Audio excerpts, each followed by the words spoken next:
ಅನಿಲ ತೈಲ ಬೆಲೆಗಳನ್ನು ಪದೇ ಪದೇ ಹೆಚ್ಚಿಸುವ ಮೂಲಕ ಜನವಿರೋಧಿ ನೀತಿ ಅನುಸರಿಸುತ್ತಿರುವ ಪ್ರಧಾನಿ ನರೇಂದ್ರ ಮೋದಿ ನೇತೃತ್ವದ ಕೇಂದ್ರ ಸರ್ಕಾರದ ವಿರುದ್ಧ ಆಜಾದ್ ಪಾರ್ ವೃತ್ತದಲ್ಲಿ ಬ್ಲಾಕ್ ಕಾಂಗ್ರೆಸ್ ವತಿಯಿಂದ ಪ್ರತಿಭಟನೆ ನಡೆಸಿದರು.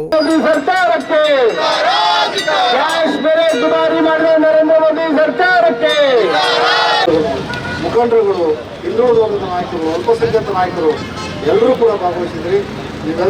ಅಡುಗೆ ಅನಿಲ, ಪೆಟ್ರೋಲ್, ಡೀಸೆಲ್ ಬೆಲೆ ಏರಿಸುತ್ತಿರುವ ಕೇಂದ್ರ ಸರ್ಕಾರ ಜನರ ಬದುಕಿನ ಮೇಲೆ ಬೆಲೆ ಏರಿಕೆ ಬರೆ ಹಾಕುತ್ತಲೇ ಇದೆ. ಕಾಂಗ್ರೆಸ್ ಸರ್ಕಾರದಲ್ಲಿ 60 ರಿಂದ 70 ದರಕ್ಕೆ ಸಿಗುತ್ತಿದ್ದ ಖಾದ್ಯ ತೈಲದ ಬೆಲೆ ಈಗ 200 ತಲುಪಿದೆ. ಡಾಕ್ಟರ್ ಮನಮೋಹನ್ ಸಿಂಗ್ ಕಾಲದಲ್ಲಿ 55 ರಿಂದ 65ಗೆ ಸಿಗುತ್ತಿದ್ದ ಪೆಟ್ರೋಲ್, ಡೀಸೆಲ್ ಬೆಲೆ ಈಗ 100 ರಿಂದ 110ಕ್ಕೆ ತಲುಪಿದೆ. ಅನಿಲದ ಬೆಲೆಯನ್ನ ಒಂದೇ ತಿಂಗಳಲ್ಲಿ 4 ಸಲ ಹೆಚ್ಚಿಸಿ ಜನಸಾಮಾನ್ಯರ ಬದುಕನ್ನೇ ಕದಡುವ ಕೆಲಸವನ್ನ ಕೇಂದ್ರ ಸರ್ಕಾರ ಮಾಡಿದೆ ಎಂದು ಶಾಸಕ ಎಚ್.ಡಿ. ತಮ್ಮಯ್ಯ ಅವರು ಆಕ್ರೋಶ ಹೊರಹಾಕಿದ್ದಾರೆ. ಈಗಾಗಲೇ ಎಲ್ಲರೂ ಕೇಂದ್ರ ಸರ್ಕಾರದ ಬೆಲೆ ಏರಿಕೆ ವಿರುದ್ಧ ಮಾತನಾಡಿದ್ದಾರೆ. ಬಹುಶಃ 2014ರಲ್ಲಿ ಕೇಂದ್ರದಲ್ಲಿ ಅಧಿಕಾರಕ್ಕೆ ಬಂದಂತ NDA ಸರ್ಕಾರ ಎಲ್ರಿಗೂ ಹೇಳಿತ್ತು, ಇನ್ನು ಮುಂದೆ ಇಡೀ ದೇಶದ ಜನರಿಗೆ ಅಚ್ಚೇ ದಿನ ಬರುತ್ತೆ ಅಂತ ಹೇಳಿದ್ರು. ಅದು ತಪ್ಪಾಗಿ ಅವರು ಹೇಳುವಾಗ ಸ್ವಲ್ಪ ತಪ್ಪಾಗಿ ಹೇಳ್ಬಿಟ್ರು, ಜನನು ತಪ್ಪಾಗಿ ತಿಳ್ಕೊಂಡ್ಬಿಟ್ರು. ಅವ್ರು ಹೇಳಿದ ಅಚ್ಚೇ ದಿನ ಇಡೀ ದೇಶದ ಜನರಿಗಲ್ಲ, ಗುಜರಾತ್ನ ಒಂದು 4-5 ಜನಕ್ಕೆ, ಅಂಬಾನಿ, ಅದಾನಿ, ಮೋದಿ, ನೀರವ್ ಮೋದಿ, ಲಲಿತ್ ಮೋದಿ, ಶಾ, ಇವ್ರುಗಳಿಗೆ ಅಚ್ಚೇ ದಿನ ಬರುತ್ತೆ ಅಂತ ಅವ್ರು ಹೇಳಿದ್ರು. ನಮ್ ಜನನು ತಪ್ಪಾಗಿ ಅರ್ಥ ಮಾಡ್ಕೊಂಡ್ಬಿಟ್ರು. ಅಚ್ಚೇ ದಿನ ಅಂದ್ರೆ ನನಗ್ ಬರುತ್ತೆ ಅಂತ ತಿಳ್ಕೊಂಡ್ಬಿಟ್ರು. ಅಚ್ಚೇ ದಿನ ಬಂದಿದ್ದು ಅವ್ರ 5-6 ಜನಕ್ಕೆ.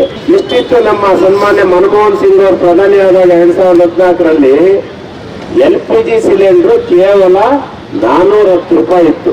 410 ರೂಪಾಯಿ. ಇವತ್ತೆಷ್ಟಿದೆ? 944. 5 ಪಂಚರಾಜ್ಯ ಚುನಾವಣೆ ಆಗೋವರೆಗೂ ಬಹಳ ಸುಮ್ಮನಿದ್ರು ಅವರು, ಯಾವ ಬೆಲೆಯನ್ನು ಏರಿಸಲಿಲ್ಲ. ಪಂಚರಾಜ್ಯ ಚುನಾವಣೆ ಮುಗಿದ 15 ದಿವಸದೊಳಗಡೆ 4 ಬಾರಿ ಪೆಟ್ರೋಲ್ ಡೀಸೆಲ್ ರೇಟ್ ನ ಏರಿಸಿದ್ರು. ಎಷ್ಟು ಹೇಳಿ? 4 ಬಾರಿ ಪೆಟ್ರೋಲ್ ಡೀಸೆಲ್ ರೇಟ್ ಏರಿಸಿದ್ರು. ಇಷ್ಟಿತ್ತು 14ರಲ್ಲಿ ಮನಮೋಹನ್ ಸಿಂಗ್ ಪ್ರಧಾನಿ ಆದಾಗ ಇದ್ದಂತ ಪೆಟ್ರೋಲು 71 ರೂಪಾಯಿ ಇತ್ತು. ಇವತ್ತೆಷ್ಟಿದೆ ಪೆಟ್ರೋಲ್ ರೇಟು? 112. ಡೀಸೆಲ್ ಅವತ್ತು 56 ರೂಪಾಯಿ ಇತ್ತು. ಬರ್ತಾ ಅವತ್ತು ಡೀಸೆಲ್ 56 ರೂಪಾಯಿ ಇತ್ತು. ಈಗ ಎಷ್ಟಿದೆಯಪ್ಪ? ಸುಮಾರ ದೇಶದ ಬೆನ್ನೆಲುಬಾದ ರೈತರು ಬಳಸುವ ಗೊಬ್ಬರ ಬೆಲೆಯನ್ನ ಹೆಚ್ಚಿಸಿ ಗೊಬ್ಬರ ಸಬ್ಸಿಡಿಯನ್ನು ಕಡಿತ ಮಾಡಲಾಗಿದೆ. ದೇಶಾದ್ಯಂತ ರೈತರು ಕೇಂದ್ರದ ವಿರುದ್ಧ ಹೋರಾಟ ನಡೆಸಿದ್ದಾರೆ. ವರ್ಷಕ್ಕೆ 2 ಕೋಟಿ ಉದ್ಯೋಗ ಸೃಷ್ಟಿಸುವುದು, ಸ್ವಿಸ್ ಬ್ಯಾಂಕ್ನಿಂದ ಕಪ್ಪು ಹಣ ತಂದು ಪ್ರತಿಯೊಬ್ಬರ ಖಾತೆಗೆ 15 ಲಕ್ಷ ಹಾಕಿಸುವುದಾಗಿ ಸುಳ್ಳು ಭರವಸೆ ನೀಡಿ ಜನರನ್ನ ಮರಳು ಮಾಡಿದ್ದ ಮೋದಿ ಈಗ ಬೆಲೆ ಏರಿಕೆ ಮೂಲಕ ಜನರ ಬದುಕನ್ನೇ ಸರ್ವನಾಶ ಮಾಡುತ್ತಿದ್ದಾರೆ ಎಂದು ಕೆಪೆಕ್ ಅಧ್ಯಕ್ಷರಾದ BH ಹರೀಶ್ ಹೇಳಿದರು. ಮತ್ತೆ ಏನು ಮಧ್ಯಮರು ವ್ಯಾಪಾರಸ್ಥರು ಎಲ್ಲರ ಪರವಾಗಿ ಕಾಂಗ್ರೆಸ್ ಸರ್ಕಾರ ಇದೆ. ಯಾಕೆಂದ್ರೆ ಗೊತ್ತಾಗೋಯ್ತು, ಬಿಜೆಪಿ ಅವರು ಯಾವಾಗಲೂ ಬೆಲೆ ಜಾಸ್ತಿ ಮಾಡ್ತಾರೆ ಅಂತ ಗೊತ್ತಾದಾಗ ನಮ್ಮ ದೇಶದಲ್ಲಿ ಕಾಂಗ್ರೆಸ್ ಸರ್ಕಾರ ರಾಹುಲ್ ಗಾಂಧಿ ಮತ್ತೆ ಏನು ಮಲ್ಲಿಕಾರ್ಜುನ್ ಖರ್ಗೆ ಅವರು, ಸಿದ್ದರಾಮಯ್ಯನವರು ಮತ್ತೆ DK ಶಿವಕುಮಾರ್ ನೇತೃತ್ವದಲ್ಲಿ ಏನು ಇವತ್ತು ರೇಟ್ ಎಲ್ಲ ಜಾಸ್ತಿ ಆದ ಉದ್ದೇಶಕ್ಕೋಸ್ಕರ ಮಹಿಳೆಯರಿಗೆ 2000 ಕೊಟ್ಟಿದ್ದು ಸಹ ಅದೇ ಉದ್ದೇಶ, ಮತ್ತೆ ಬಸ್ಸಲ್ಲಿ ಫ್ರೀ ಪಾಸ್ ಕೊಟ್ಟಿದ್ದು ಸಹ ಅದೇ ಉದ್ದೇಶ, ಮತ್ತೆ ಬಡವರು ಹಸಿವಿನಿಂದ ಮಲಬಾರದು ಅಂತೇಳಿ ಪ್ರತಿಯೊಬ್ಬರಿಗೆ 10 kg ಅಕ್ಕಿಯನ್ನು ಸಹ ಕೊಟ್ಟಿದ್ದಾರೆ. ಮತ್ತೆ ಯುವಕರಿಗೆ ಉದ್ಯೋಗ ಸಿಗ್ಲಿಲ್ಲ ಅಂದಾಗ ಅವರಿಗೆ ತಿಂಡಿಗೆ ಏನು 1,500 ಮತ್ತೆ 3,000 ಕೊಟ್ಟಿದ್ದು ಕಾಂಗ್ರೆಸ್ ಸರ್ಕಾರ. ಯಾಕೆಂದ್ರೆ ಇವತ್ತು ಏನ್ ನಮಗೆ ಸ್ವತಂತ್ರ ಬಂದಾಗಿಂದ ನೋಡ್ತಿದೀವಿ, ಬಡವರ ಪರವಾಗಿ ಮತ್ತೆ ಮಧ್ಯಮವರ್ಗದ ಪರವಾಗಿ ಕೆಲಸವನ್ನ ಕಾಂಗ್ರೆಸ್ ಸರ್ಕಾರ ಮಾಡ್ತಾ ಇದೆ. ಇವತ್ತೇನು ಕೇಂದ್ರ ಸರ್ಕಾರ ಜನಸಾಮಾನ್ಯರ ಸಮಸ್ಯೆಗಳತ್ತ ಗಮನ ಹರಿಸಿ ಪೆಟ್ರೋಲ್, ಡೀಸೆಲ್, ಅಡುಗೆ ಅನಿಲದ ಬೆಲೆಗಳನ್ನು ತಕ್ಷಣ ಇಳಿಸಬೇಕು ಎಂದು ಬ್ಲಾಕ್ ಕಾಂಗ್ರೆಸ್ ಅಧ್ಯಕ್ಷರಾದ ಮಂಜೇಗೌಡ ಒತ್ತಾಯಿಸಿದ್ದಾರೆ. 1,300 ರೂಪಾಯಿ ಸಿಕ್ಕಿದ್ದ ಗೊಬ್ಬರವನ್ನು ಇವತ್ತು 2,500ಕ್ಕೆ ಏರಿಸುವಂತ ಕೆಲಸವನ್ನ, ಅಂದ್ರೆ ರೈತರಿಂದ ಹಿಡಿದು ಕೂಲಿ ಕಾರ್ಮಿಕರು ಮತ್ತು ಪ್ರತಿಯೊಬ್ಬ ಜನರು ಬಳಸುವಂತ ಎಲ್ಲ ಪದಾರ್ಥಗಳ ಬೆಲೆಯನ್ನ ದುಬಾರಿ ಮಾಡಿದ್ದನ್ನು ಖಂಡಿಸಿ ಇವತ್ತು ಚಿಕ್ಕಮಗಳೂರು ಕಾಂಗ್ರೆಸ್ ಬ್ಲಾಕ್ ಕಾಂಗ್ರೆಸ್ ಇಂದ ಪ್ರತಿಭಟನೆಯನ್ನು ಹಮ್ಮಿಕೊಂಡು ಮತಗಳಾಗಬೇಕು. ಆದ್ರೆ ಬೇರೆ ದೇಶದಲ್ಲಿ ಯುದ್ಧ ನಡೀತಿದೆ ಅಂತಕ್ಕಂಥ ನೆಪವನ್ನ ಒಡ್ಡಿ ಇವತ್ತು ನಮ್ಮ ದೇಶದಲ್ಲಿ ಪೆಟ್ರೋಲ್ ಬೆಲೆಯನ್ನ, ಡೀಸೆಲ್ ಬೆಲೆಯನ್ನ ಎಷ್ಟು ಬಾರಿ ನೀವು ರೈಸ್ ಮಾಡ್ತೀರಿ? ಅದೇ ರೀತಿಯಾಗಿ ಏನು ವೋಟರ್ಗಳ ಬೆಲೆ ಜಾಸ್ತಿ ಆದ್ರೆ ನಿಮಗೆ GST ಬರುತ್ತೆ ಅಂತ ಸುಮಾರು 1,000 ಹೆಚ್ಚು ರೂಪಾಯಿನಲ್ಲಿ ಕಮರ್ಷಿಯಲ್ ಗ್ಯಾಸ್ ಅನ್ನ ದುಬಾರಿ ಮಾಡ್ತೀವಿ. ಅದೇ ರೀತಿಯಾಗಿ ಇವತ್ತು ಅಂತಂದ್ರೆ ಇವತ್ತು ದೇಶದ ಜನ ಎಚ್ಚೆತ್ತುಕೊಳ್ಳಬೇಕಾಗಿದೆ. ಇಂಥ ಅಧಿಕಾರದ ಅನುಭವ ಇಲ್ಲದೆ ಇರತಕ್ಕಂಥವರು, ನಾಯಕ ಇರ್ತಕ್ಕಂಥವರು ಅಲ್ಲಿ ದೇಶದ ಅಧಿಕಾರವನ್ನು ನಡೆಸೋಕೆ ಯೋಗ್ಯವಲ್ಲ ಅಂತಕ್ಕಂಥ ವಿಚಾರವನ್ನ ಪ್ರಮುಖತೆ ತಿಳಿಸಿ ಅಂತ ನಾವಾದ್ರೂ ಕೂಡ ಮುಂದೆ 29ರಲ್ಲಿ ನಮ್ಮ ದೇಶದ ಕಾಂಗ್ರೆಸ್ ಪಕ್ಷ ಅಧಿಕಾರಕ್ಕೆ ಬಂದ್ರೆ ಹಿಂದೆ ಯಾವ ರೀತಿಯಾಗಿ ಅಧಿಕಾರವನ್ನ ಕೊಟ್ಟಿದ್ದು ಆ ರೀತಿಯಾಗಿ ಅಧಿಕಾರವನ್ನ ಕೊಡುವುದಕ್ಕೆ ಬರ್ತಕ್ಕಂಥ ಸಂದರ್ಭದಲ್ಲಿ ಮಹಿಳೆಯರಿಗೆ, ಯುವಕರಿಗೆ, ರೈತರಿಗೆ, ಹಳ್ಳಿಗಾಡಿನ ಜನರಿಗೆ, ನಗರ ಪ್ರದೇಶದ ಜನರಿಗೆ ಬಹುಪೂರ್ವವಾದಂಥ ಆಶ್ವಾಸನೆಯನ್ನು ಕೊಟ್ಟಿದ್ರು. ಏನು ಹೇಳಿದ್ರು? ಯುವಕರಿಗೆ 15 ಲಕ್ಷ ರೂಪಾಯಿ ನಿಮ್ಮ ಖಾತೆಗೆ ಹಾಕ್ತೀವಿ ಅಂತ ಹೇಳಿದ್ರು ಅಲ್ವಾ ಸಂತೋಷ್? 15 ಲಕ್ಷ ನಿಮ್ಮ ಖಾತೆಗೆ ಬಂದ್ಬಿಡುತ್ತೆ ನಾವು ಅಧಿಕಾರಕ್ಕೆ ಬಂದ ತಕ್ಷಣ. ಮಹಿಳೆಯರಿಗೆ ಏನು ಹೇಳಿದರು?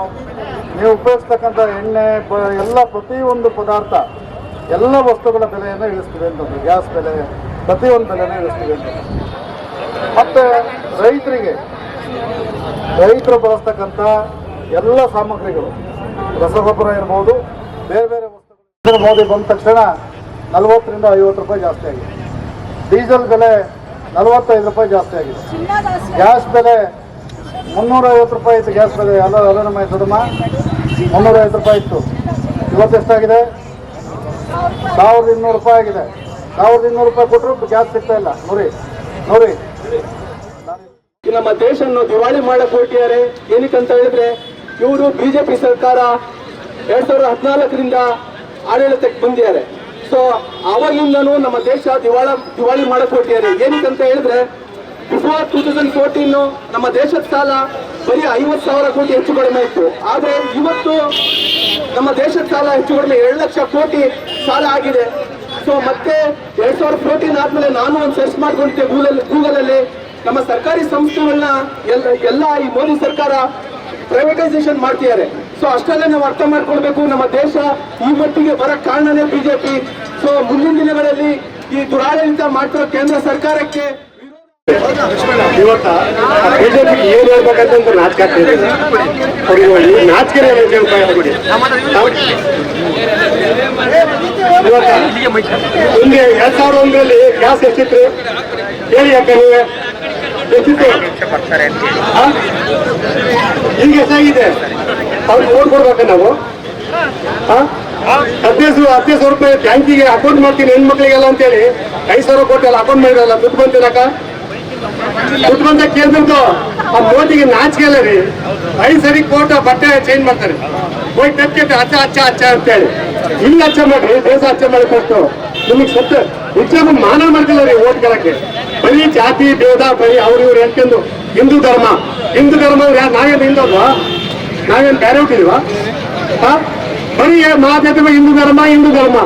ಅವ್ರಿಗೆ ಒಂದು ನೇತಿಕತೆನೆಲ್ಲ ಹೇಳ್ಬೇಕಂದ್ರೆ ಪೆಟ್ರೋಲ್ ಎಷ್ಟಿತ್ರಿ? ನಮ್ಮ ಸರ್ಕಾರದಲ್ಲಿ ಪೆಟ್ರೋಲ್ ಹಿಂದೆ ಎಷ್ಟಿತ್ತು? 80 ರೂಪಾಯಿ. ಈಗ ಎಷ್ಟಾಯ್ತ್ರಿ? 15 ಸಾವಿರ ಅವ್ರಿಗೆ ಮಾನ್ಯ ಮಾಡ್ತಿಲ್ಲ. ಪ್ರತಿಭಟನೆಯಲ್ಲಿ ನಯಾಜ್ ಅಹಮದ್, ಎಚ್.ಎ. ದೇವರಾಜ್, ಮಲ್ಲೇಸ್ವಾಮಿ ಉಪಸ್ಥಿತರಿದ್ದರು.